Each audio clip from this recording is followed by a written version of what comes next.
इतिहास में कुछ घटनाएं ऐसी होती हैं जो सिर्फ किताबों में दर्ज नहीं होती बल्कि लोगों के दिलों में अमर हो जाती हैं। 1679 में एक ऐसा ही दिन आया जब मराठा साम्राज्य के शेर छत्रपति संभाजी महाराज औरंगजेब के सामने डटे रहे, लेकिन उनका अंत वैसा नहीं हुआ जैसा एक योद्धा का होना चाहिए। क्या उनकी मृत्यु मात्र एक सजा थी? क्या संभाजी महाराज की मृत्यु के बाद मराठा साम्राज्य का क्या हुआ और उनकी पत्नी और उनके बेटे का क्या हुआ? अगर आप सच्चाई जानना चाहते हैं तो इस वीडियो को आखिर तक जरूर देखें, क्योंकि जो आप सुनने वाले हैं वो आपके रोंगटे खड़े कर देगा। यह उस समय की बात है जब संभाजी महाराज सिर्फ 2 साल के थे। तब उनकी माँ गुजर गई। उनका पालन पोषण उनकी दादी ने किया और उन्हें लड़ाई सिर्फ शक्ति से नहीं बल्कि बुद्धि से जीतना सिखाया। संभाजी महाराज बचपन से ही संस्कृत के अलावा 13 अलग अलग भाषाएं जानते थे। अपने स्वराज के लिए 10 साल की उम्र में ही उन्होंने दूसरे राज्य को जोड़ना शुरू कर दिया था। छत्रपति शिवाजी महाराज के गुजर जाने के बाद राजगद्दी संभाजी महाराज को सौंप दी गई। अक्सर हम लोग सोचते हैं कि एक महान राजा के गुजर जाने के बाद उसका राज्य भी बिखर जाता है, लेकिन संभाजी महाराज ने ऐसा नहीं होने दिया। उन्होंने अपने स्वराज को स्थापित करने के लिए औरंगजेब को कई बार मात दी। 23 साल के संभाजी महाराज ने 20,000 सैनिकों के साथ 8 लाख मुगलों का सामना किया और उन्हें भागने पर मजबूर कर दिया। संभाजी महाराज ने 120 लड़ाइयां लड़ी और एक भी नहीं हारे, लेकिन फिर अंत में अपनों ने ही उन्हें धोखा दे दिया। छत्रपति संभाजी महाराज एक खुफिया रास्ते से गुजर रहे थे, तभी गणोजी सिरके ने यह जानकारी औरंगजेब तक पहुंचा दी। संभाजी महाराज को 1689 में मुगलों ने गिरफ्तार कर लिया और औरंगजेब ने उन्हें इस्लाम कबूल करने का प्रस्ताव दिया, लेकिन उन्होंने इसे ठुकरा दिया। इसके बाद उन्हें कड़ी यातनाएं देकर मार दिया गया। औरंगजेब का इरादा मराठाओं में डर फैलाने का था,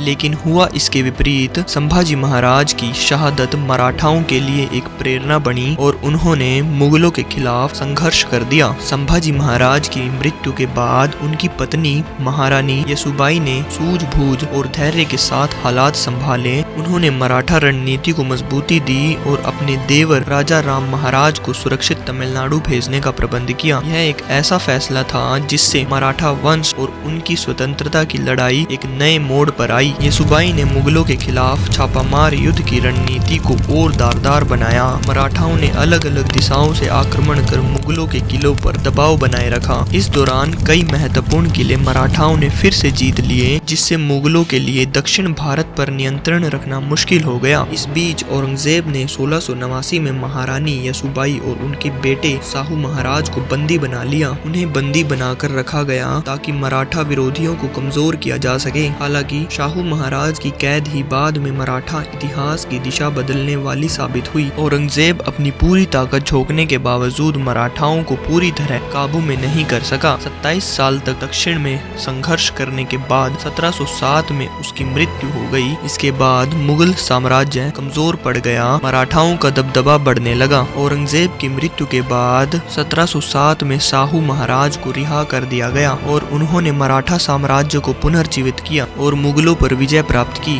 धीरे धीरे मराठा साम्राज्य इतना शक्तिशाली बन गया और मुगल साम्राज्य नामात्र सा रह गया। महारानी येसुबाई की बुद्धिमत्ता और साहस ने मराठाओं की लड़ाई को जिंदा रखा। उनके नेतृत्व में मराठाओं ने कभी मुगलों से हार नहीं मानी। संभाजी महाराज की शहादत मराठाओं के लिए प्रेरणा बनी और उन्होंने अपने साम्राज्य को फिर से स्थापित कर लिया। महारानी येसुबाई के योगदान के बिना यह संभव नहीं हो पाता। आज के लिए इतना ही। मिलते हैं किसी और नई वीडियो में। ऐसी ही वीडियो के लिए चैनल को लाइक, शेयर और सब्सक्राइब जरूर करें।